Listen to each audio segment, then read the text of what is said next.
With the release of the Wild update, I thought many of you will want ideas for starter houses using the cool new blocks that we're getting. If you like what you see and you want to see more, don't forget to leave a like and subscribe to my channel. That would make me incredibly happy, and you won't miss my future uploads, so everyone wins. So let's start looking at some builds. The color of mud bricks blends in very well in natural settings like forests or swamps, like we can see with this tiny fort.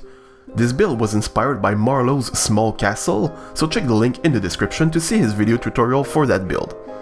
I used some packed mud and granite here and there to add some color variation, as well as some stripped spruce logs to create small patterns in the wall. I used mud and muddy roots for the ground inside the tiny courtyard, except for this little garden on the side. Add any practice dummy to improve your fighting skills, and you will be ready to withstand any siege. The inside is pretty small, but you can add a little balcony in the tower to put your bed, any bit of storage, dig out a larger basement for more storage, and put your enchanting setup on top of the tower for added dramatic effect. And you got your own epic miniature castle to start your adventures. I think my favorite thing about mangrove wood is the design of the doors and trapdoors.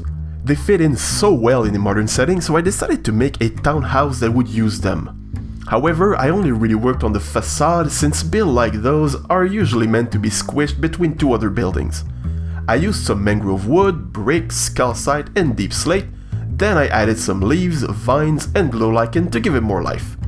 The rows of trapdoors on each side of the entrance are meant to make kind of a fancy modern trellis, and the ones on top of those small brick pillars top them off perfectly. I also used mangrove stairs and trapdoors for the transition between the wall and the roof, with the hole in the trapdoor showing just a bit of deep slate to add some variation and keep it consistent with the rest of the wall. I didn't work too much on the inside, but I tried to use mangrove wood in as many ways as I thought would fit in a modern environment. As a trim on the bottom of a wall, or molding on top, as arches to separate different rooms, or as some of those fancy red leather chairs with dark oak frame. I'm not usually an interior builder, however, so I'll leave that work to the professional and bring the focus back on the outside. That's the main part of this build. Mud blocks now give us the possibility to make great looking dirt huts.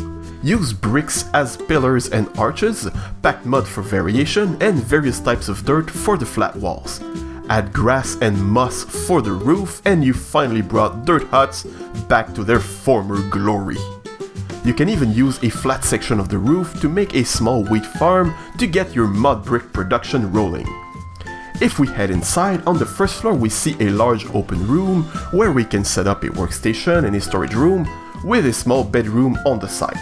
Up on the second floor we can store all of our farming equipment, and on the last floor we can fit a brewing area, an enchanting setup, and a music room to chill with our feathered friends. When I first saw mangrove wood, my immediate thought was to use it to build a house inspired by a Tongkonan, which is a traditional ancestral house that can be found in parts of Indonesia. Now this type of house is really not a part of my cultural heritage, and I could only take inspiration from pictures. There might be some elements that I got completely wrong, so I strongly suggest you go and check out the history and cultural significance of those houses if it's a subject that you find interesting. So in terms of the aesthetics of the Tongkonan, the most notable feature is of course the large saddleback roof with two pointy ends.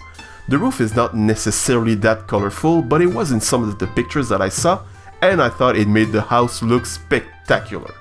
The walls are built with lots of very intricate carvings and decorations that show the owner's social status, so I thought I could use note blocks and glazed terracotta to portray those elements. The house is built on stilts with a ladder or a staircase to climb inside. The interior is quite small, but you can still fit everything you need. A cozy bedroom, storage, a brewing stand, and even a small enchanting setup. You can also fit some crops or animal pens on the ground underneath the Tongkonan to have an amazing looking and extremely practical starter house. So these were my 4 ideas for starter houses using the new blocks introduced in 1.19.